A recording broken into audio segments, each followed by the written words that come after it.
Jake, we are here for Friday, October 6th, Picks with the Professor. We've got some NFL to cover as free picks on YouTube, and we got some college football to cover.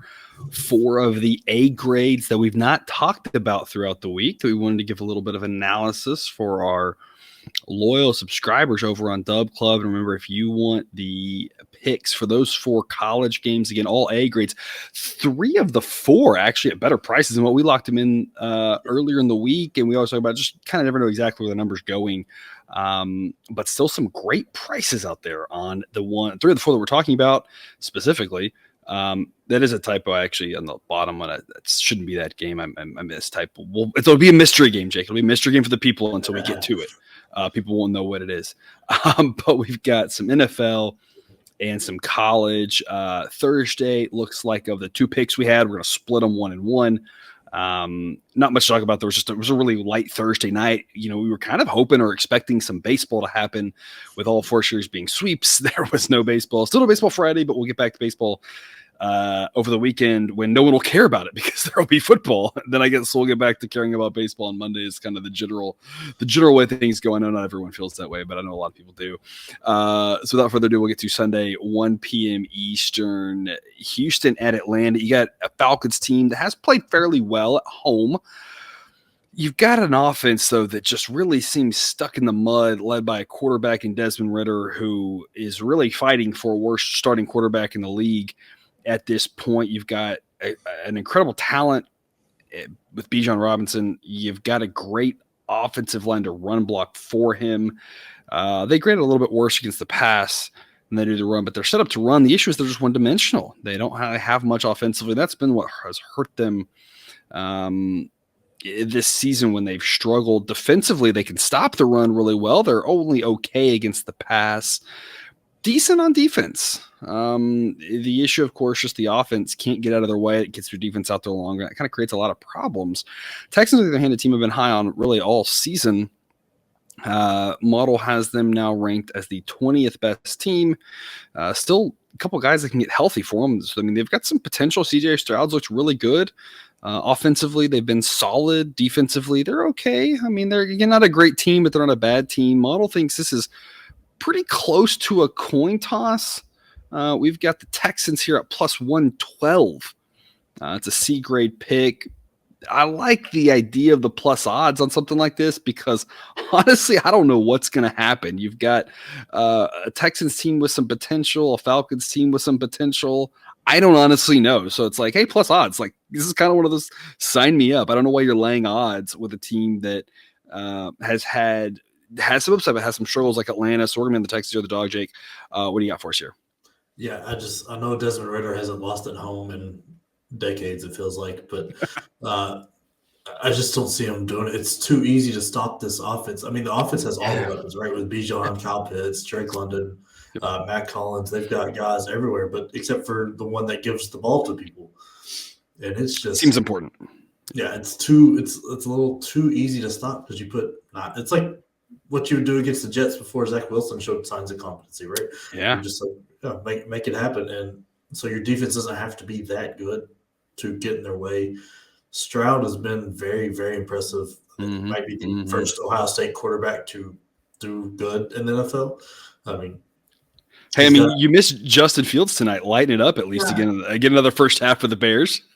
But I mean, was he Ohio State or is he Georgia? Like, oh wow, I'll say Ohio State. Sure. I mean, I know Ohio State still tries to claim Joe Burrow, but that one seems like a stretch to me.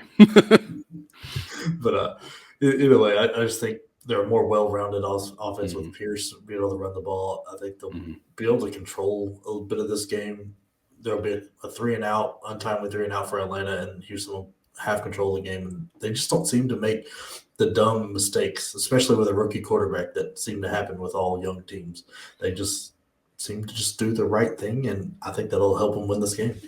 If you put CJ Stroud on Atlanta, this team actually looks kind of scary good. And not to obviously if you put, Patrick Mahomes on, I'm not trying to be ridiculous. I'm just trying to point out if you flipped the young quarterbacks on these two teams. You got all the pieces there in Atlanta. So we said the quarterback really hurts them. There was debate about last week in London, would they bench Ritter, and the coach said absolutely not. And again, it's what we're always talking about. Ritter is one of a number of quarterbacks that is absolutely not one of the 32 best quarterbacks in the league. I'm pretty sure he's not top 40, and I'm pretty sure he's not even top 50. To be completely honest, it's just that he's a young guy with potential, and his upside is higher than a lot of those guys that are ranked in the 30s and 40s, because the upside of those guys in the 30s and 40s is they're going to be in the 30s and 40s, right? Ritter is the guy that they think might be better than that.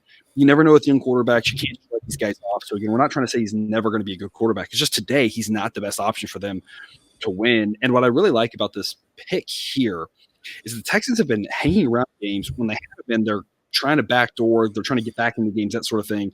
Not that there's a backdoor opportunity here, but what I think is important is that the Falcons talk about the run defense is pretty good. Pass defense is a little bit weaker. Texas has been passing the ball really well. If they get behind, they should be able to pass their way back into this game. It's not like it's a defense that can really that specializes in defending the pass, and thus it's going to be hard if they fall behind. That's Atlanta's game plan to win games easily: is pound the ball, run the ball, running back screen, play good defense or whatever. But it's almost set up to be that they'd rather have a better pass defense if they're trying to get ahead like that, because then teams can't catch up. But the problem is, even if Atlanta gets ahead, teams can catch up. We saw that with the way that Green Bay game played out earlier in the year, how kind of back and forth that kind of turned out to be, with teams getting up and falling behind, that sort of thing. So even, not to say that the Texans can't get blown out. It's sports and anything can happen, and no one really expected the Commanders to be down by approximately 312 points at halftime here on Thursday night. So you never really know, but in general, there's a high probability the Texans don't get blown out, and or they're able to kind of hang around and keep it interesting. Plus odds makes a lot of sense. So even though the road team, NFL home field doesn't need a ton, plus 112, C grade value. You're not talking about the most exciting play on the board based off the price. A grade price would be plus 165, but you're getting closer to a B grade here if he gets higher. It's one of those that there's a limited number of games on Sunday, and this is one that we think is worth being on your card, just maybe at a little bit of a lower percentage than some of the other bets that we have, that the price makes for a more premium investment. One of those premium investments, New Orleans at New England. This was a strong B grade for us when we did picks earlier in the week. Just ran updates on injuries, updates on the lines, and just kind of let everything shifting around. And now this has gone from a strong B grade to an A grade pick. I'm not that high on New Orleans. We weren't that high on New Orleans last week, and then Carr decides to play, and it doesn't really matter. I have no idea if he's healthy or not. I haven't gotten around to watching that game as of yet, but this New Orleans team, decent on defense for sure, but offense just really struggling. The Patriots, surprisingly for a Bill Belichick team, not that good on defense. According to the model and projections as well on defense. They gave up a lot of points to the Cowboys last week. Of course, 15 of those points came off of turnovers. There was talk about benching Mac Jones after, I think it was like the week before. It was Mac Jones has figured it out and going to be a star in the NFL. Like, I don't know. The media cannot make up their mind about him. I think the Patriots looked bad last week. We're often talking about this. I'm not trying to say that anytime a team looks bad, you should bet them the next week or there is value on them. But we oftentimes can find a little bit of extra value in those situations because the market's a little bit skewed. Everyone tends to overreact to what they just saw, and that's not sound statistically. If I were to run what is the best prediction of what's going to happen, last week's game would not be drastically more important than the weeks before's game, et cetera, et cetera. But people tend to view it as the most important thing. And so we're going to back the Patriots here. It's basically a pick 'em here at minus 110. A grade pick at home. I think there's a better team. I think there's a strong chance they win. And I think we're getting extra value because people are freaking out about the Patriots losing on national television. Cowboys are a good team. Cowboys are a good defense. We talked about that defense, even without Diggs, might actually be a little bit better because it makes them a little bit less volatile. And by better, I just mean simply they might be a little bit better in certain areas. They're when he's intercepting the ball, of course, that creates a lot of value for the Cowboys. But when he's not, he can put some things on the table, take some things off. If they're playing just more solid, if they got so much talent on defense that they don't necessarily need all those interceptions to play great defense. They played great defense last week. I think that's more about the Cowboys and a bounce back spot as we're talking about from the week before when they looked terrible, right? And it's not to say, again, this always works. It's just you can sometimes get a little bit of value here. Patriots, I think, a really good pick. We were patient. We waited for that price to drop, and now we've got an A-grade pick. Jake, why do you like the Patriots? It's not so much that I like the Patriots. I just don't like what I've seen of the Saints. I thought also fair.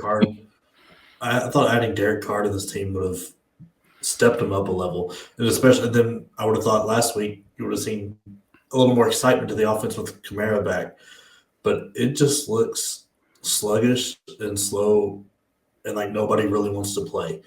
Hmm. I mean, I know they actually want to play. It's just I don't know Yeah. if it's play calling or chemistry or what is going on, but they do not look very interested. I have an idea. It could be the offensive line, and that creates a lot of issues because if the offensive line isn't getting you that extra couple seconds, those extra holes, it can make your offense look bad. Run blocking, I've got them as the worst run blocking offensive line and 24th pass blocking. And so it could be offensive line issues that are making Kamara not look good, Carr not have the time, and just kind of throwing off the whole offense, Yeah, it very well could. And I mean, because they've clearly got guys. I mean, they brought Jimmy Graham back. That's fun. They've got That's fun. Olave and Thomas on the outside, and Kamara. I mean, I don't know. And then their defense has been solid, but they can't win games for them because I mean they're not the most scoring defense in the world. It's not like it's the 2000s Ravens or something where they could almost beat every team by themselves. And I just think with Bill Belichick and Mac Jones, they'll bounce back a bit and do just enough to win this game. So that's why I wanted to wait on this one as long as possible because I thought last week was going to play a huge factor in a lot of people's heads. And maybe I was hoping we might get plus odds on New England, but I'm going to go ahead and jump on this at minus 110 because I think that's probably about as much as we're going to get.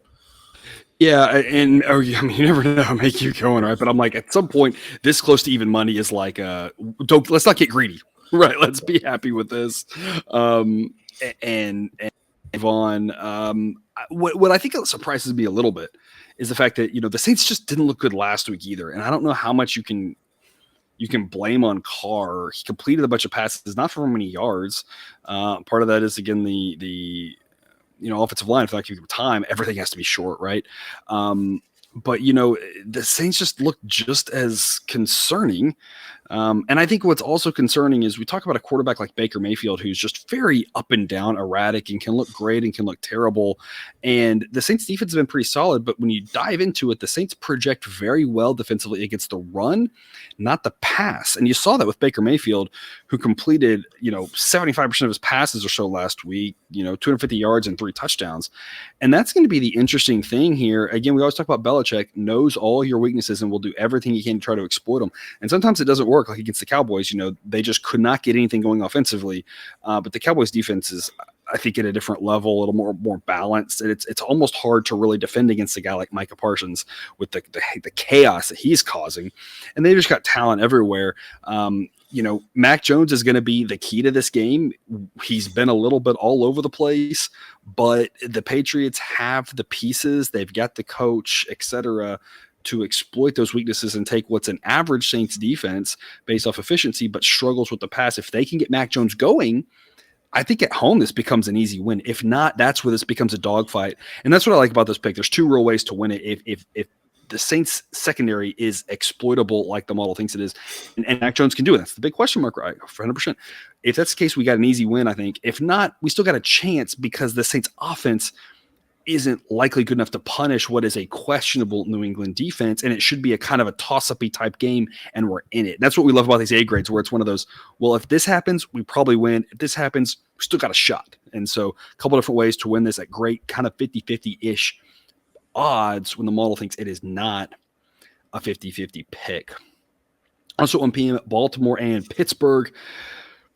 It's funny you just mentioned the 2000 Ravens defenses, and they got Harbaugh, who's you think of Harbaugh, the Harbaughs, and you think defensive minded, which is interesting because I believe were they both quarterbacks, or was it just one of them quarterback? I don't remember.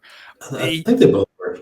I thought they were both quarterbacks, and someone might obviously in the comments will know more than I do on that. But I still in my head I think about the Harbaughs being defensive-minded coaches, and I think these Ravens. I think defense. But you look at that pace. Baltimore number 9. I mean their defense is just kind of average. They're better on offense, and obviously that's fueled by when you have a top 10 borderline top 5, depending on the year and how things are going, quarterback in Lamar Jackson. But it's just so interesting to me that my brain just wants to go to the Ravens are going to play Michigan style football, right? I think of the Ravens and Michigan, that's not really what they're doing. It's this whole division. Like, you think this whole division is still back in the 80s, like run the ball down the tough defenses, but it's absolutely. And the Browns, that's what the Browns have been trying to do for the most part with the great defense. And of course it hasn't held at all with the Bengals, especially with the addition of Joe Burrow. But yeah, my mind at least wants to go to that all the time. Or you think of the Ben Roethlisberger teams, which were, I don't want to say he was a game manager. That's an insult. I'm not trying to say he was a good quarterback. It was that physical style. Like, he'd run the ball, and it was like if there was 9 minutes left and you put the ball in Big Ben's hands, it's like he could have a 9-minute grind it down your throat touchdown drive. Anyway, I say all that. I think it's interesting. Baltimore, not really. Pittsburgh, though, still like that, struggling on offense. Questions about the offensive coordinator, how long he's going to be there. They've had some injuries. Some of the injuries, especially at quarterback, given the question marks there, I'm not sure how much it matters. Like Deontay Johnson, he does matter, give him another option, but they've struggled so much. You also have to wonder how much of it's the injuries, how much of it's the coordinator. They've really been stuck in the mud, it seems like, mostly offensively. The defense has been pretty solid for the most part. It's a tale of two styles, really, of football in this one. You see the pace for the Steelers, in the bottom 10, a little slower than the Ravens are fast. You get an offensive-minded team versus a defensive-minded team, a clash of styles. The average number of points in an NFL game hovers around 44. The model says it'll be a little lower scoring than that. Model says 44 is a little bit too much, that the Steelers are going to struggle on offense. They're at home. They're going to kind of bring that pace down. Model saying only 41.4, but the market's gone way down to 38. 38, a pretty key number in the NFL. This becomes more questionably an A grade if you're talking about 37. 37 is also a very possible landing spot. But even at 38, still a B grade pick. You're pushing at the key number of 38. Model thinks that something like 41, which is a key number, even 44 is pretty likely. And we're thinking closer to an average style of game than the market, which seems to just think this is going to be a grinded out slugfest, without considering that the Ravens are pushing the pace and they've got a pretty good offense, and their defense isn't really great. It's not bad. It's just kind of just okay. And obviously they're going to have success against the Steelers. You have to assume Steelers offense gets stuck in the mud, but the Ravens should be able to keep this closer to a normal scoring type game. So we're going over 38. B grade pick. Jake, what's your thoughts? Yeah, I love the over here, because it's very possible that Baltimore does it by themselves with how explosive they can be with Lamar Jackson and Zay Flowers, and just their running game in general is just very good. And Pittsburgh's offense is bad, but they're still professionals. You still have Pickett out there who can turn something out there, nothing into something real quick, and with whoever's his quarterback. And every once in a while, they look competent on a drive or two and make a move down the field. And we're not asking for much out of him. Like 10 points out of Pittsburgh in this game would be more than enough, I think, to get this over the 38. Because looking for 4 touchdowns out of Baltimore in this game, I don't think is much to ask of them. With as bad as that offense is, it's going to put that Pittsburgh defense, who's pretty decent, but it's just going to put them in bad spots everywhere, and plenty of opportunities for Baltimore to take a hold of it. And then, there's always the chance that Lamar's been a little loose with the football here recently, and whatever Watt brother it is a TJ on the Steelers could very easily score a touchdown by himself on this, or cause one. I just think there's a lot of ways to get over 38 in this one, and 41 feels about right, in the low 40s, but I think get this number where it's at right now is a steal. The Texans game was a little bit weird with the way that played out. I know people will say, how do you think the Steelers defense is still better than league average given that performance? And I understand that was, a shaky performance, but the turnovers and some of just the way that game played out, it was a little bit weird. I'm not saying that the Steelers defense is the best in football. I don't really think that was representative. We'll find out, and the model will adjust, right? If they keep doing that, right, it'll be a little bit of a different story if they keep giving up 30 a game. But I'm willing to give them a pass for the 30 points to give against the Niners. The Niners are a really good team, but this team went way over against the Browns, and yes, that was aided by some big plays, but that's kind of the benefit of a low numbers. You don't need that many big things to happen. You mentioned these are professionals, and it's not like they're bad, like when Kent State's bad, it is a whole nother level of bad, right? The other thing is against the Raiders, the Steelers played a game, they got to 41 points. It was 23-18. And that's kind of what I'm thinking about here. That's also on the table. If the Steelers hang in this game and make it close, it's probably going to be in that like 23-18 type. That's 41 points, and that gets us over 38. If they get blown out of this game, the Ravens, like you said, we just need a little bit of points from the Steelers because the Ravens are probably going to get about to 30 themselves if it turns into a runaway, because when the Steelers have been blown up twice this year, they've given up 30. So again, it's kind of one of those, we got a couple different ways to win this, depending on if Pittsburgh stays in it or not. But I think that's the key. Like you said, though, these guys are professionals. And when we say the Steelers offense is bad, the difference between bad here and bad in college is different. Well, bad in college is you just can't get anything going, and you're going to potentially have 95 yards of offense, and you're going to have 9 punts, right? And not that it doesn't happen in the NFL. It's just much more rare to happen. A bad NFL offense still is capable of breaking a big play.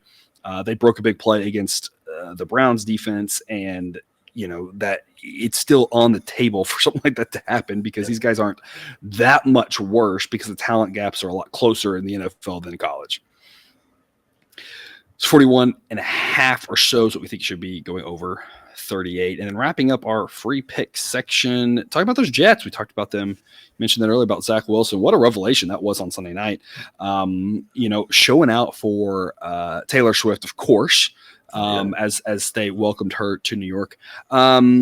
The Jets, I had to, we've talked about them since Roger went down, just needing a quarterback, just need Zach Wilson to be competent, or they need to trade for a quarterback. I was advocating for trade.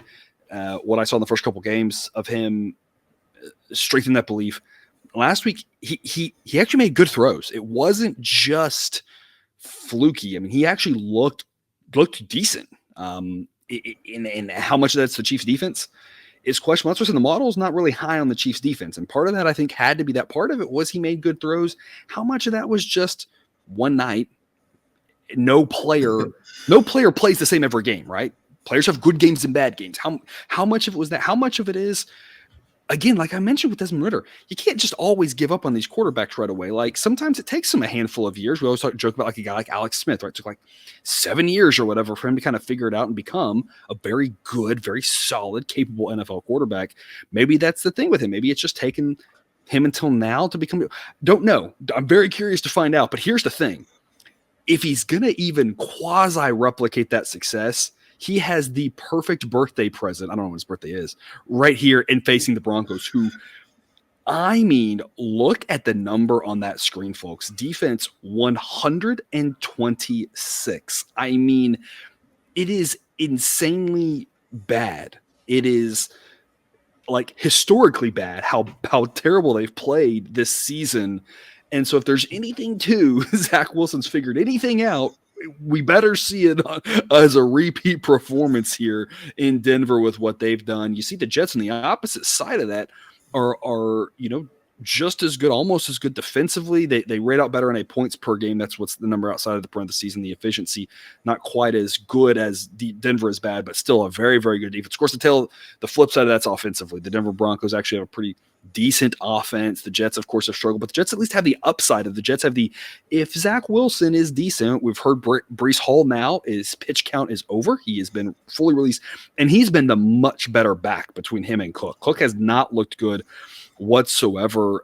Breece Hall's been very solid now that he's been fully cleared to just let loose. If Zach Wilson is anything, we know they've got a couple of receivers who can catch the ball. They've got the defense. This Jets team has potential, whereas Denver, I don't know what you're pointing to for hope. This, of course, is a road game. Denver's a tough place to play because of the altitude being so different. But the Jets at plus 117, is probably worth an investment, kind of like the Texans, a C grade pick, not the strongest value, but we think it's worth being on your card. And Jake, we talked about this a little bit here. What I love the change to try and do more money lines. And the reason why I think we can benefit on money lines is you can take two dogs, and if they one cover, if a lot of times you cover and win, it's going to be the same thing. And if you're laying minus 110, getting 3.5 points or something, or 2.5 points or whatever it may be, and you win one, you lose one, you've lost money at minus 110. At plus odds, you've won money. And that little subtle shift can be the massive difference. It made a world of difference to us in college basketball last year. It's been partially, I think, what's driven our success in baseball, the fact that the money line markets are so good to us. The same thing here. I'm not saying it always works this way, but you look at a game like this in the Texans, you say, hey, you just got to win one of the two, and we're going to make money. Don't really know who shows up. Can't predict. I don't have a magic 8 ball, but the Jets are kind of like the Texans. It's like, I don't really know. Like, anything could happen in this game, and it wouldn't shock me. So plus 117, worth the flyer, right?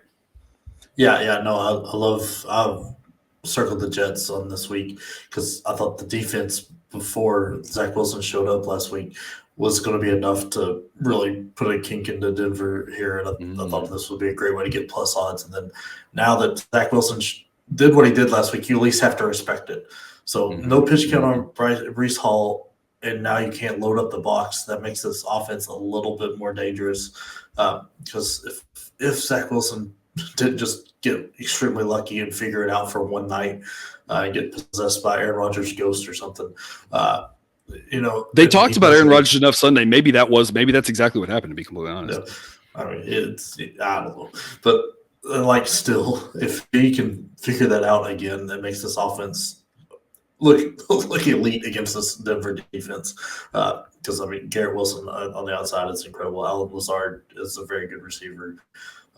Their tight ends are very good too. The running backs, and then a 14-point lead here at any point would be just devastating because there's no way Denver's making it back from there. And I just don't have enough faith in this Denver run game to figure this out. They're kind of real beat up at the running backs.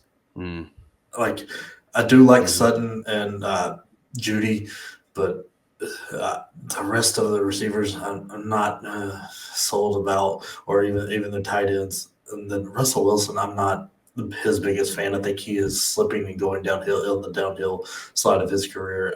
I just don't think Denver's offense is going to be able to do what it needs to do to bail out their defense in this game. I think the issue that you're going to have with a guy like Russell Wilson this year is when we see guys towards the tail end of their career, there are two types of ways it happens. One, it happens where it just goes, and you're just one day you just wake up and you don't have it. And we see it like in baseball, a great pitcher will then just 1 year just have a 5.50 ERA and he's out of the league by the middle of the season, right?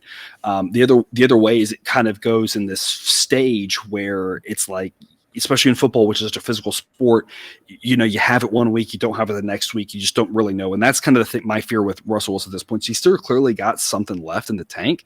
It's just, can he do that every single week in such a grinding physical sport?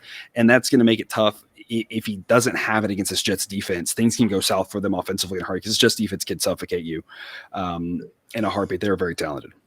Yeah, Russell Wilson, his best years were when Seattle had a great running game with like Marshawn Lynch or whoever else behind him. So he wasn't carrying the offense. He made a lot of really good plays with Lockett and DK Metcalf and stuff. Oh, every quarterback will tell you their job's a lot easier when they've got a great defense and or great running backs and or whatever, because then they're asked to just fill in and make the plays when needed. It's really hard to do and very few can do what a guy like Patrick Mahomes can, which is just, it's all on you, buddy. Like, that's a very, very rare quarterback who can do that. Yeah, and with Denver not having the run game, putting it on his shoulders. Or defense. Yeah, the defense. But offensively, I just don't see him being able to solve this just defense, which has been incredible. And you wonder how that affects you. We talk about with pitchers too, right? When your offense isn't hitting, how that affects you with, like, I have to make every pitch perfect. I can't give up a solo home run, that sort of thing. And pitchers love being able to just go out there, put a little movement on the ball, take a little bit off, and just try to hit the corners and just kind of, or get ground balls, right? And if you're like, I can give up one run, you can't do that. You're afraid if you miss a little bit, you give up a home run. How that affects an offense where it's like, well, our defense is terrible, we have to score like every time we touch the ball. Like, is that affecting them or not? It's hard to say. I would think so. I mean, again, professional athletes are built different, so I hesitate to say anything about how they're feeling because I know they are just a different breed than the rest of us, mere mortals. But you have to think it weighs in at some point. It's very hard to just continuously tell yourself only worry about what I can take care of. Because it's hard not to look up at the scoreboard and be like, well, we've got to score. Always having that pressure. But anyway, one last thing here, just as a reminder of another reason why you should join the Discord. I rewatch the NFL games every week and try to give some little nuggets. Last week, I'm going to read what I told the Discord. This was after watching the Jets and the Patriots. I said, very impressed with the Jets game plan in the fourth quarter. It wasn't overly aggressive. They just realized they can't run every first down and they move the ball against the Patriots. Can I guarantee they do it against Kansas City? No, but I have hope that their coach is smart enough to see that it worked, and it should be easier to implement against a weaker defense. I mean, I feel like I kind of nailed seeing that at the end of the Patriots game, watching them be like, hey, and I was like, maybe like they got a possibility here. I kind of liked what they were doing, and Wilson looked much more comfortable in that fourth quarter against the Patriots. And I wasn't going to be like, I know exactly what's going to happen. But that's part of the reason why we like that Jets play against the Chiefs is like, if they kind of can get out of that shell of when he first came in, which was just, oh, we've got running backs every first down, let's hand the ball off, and it's so predictable, then they've got the opportunity getting out of that to something a little bit less predictable.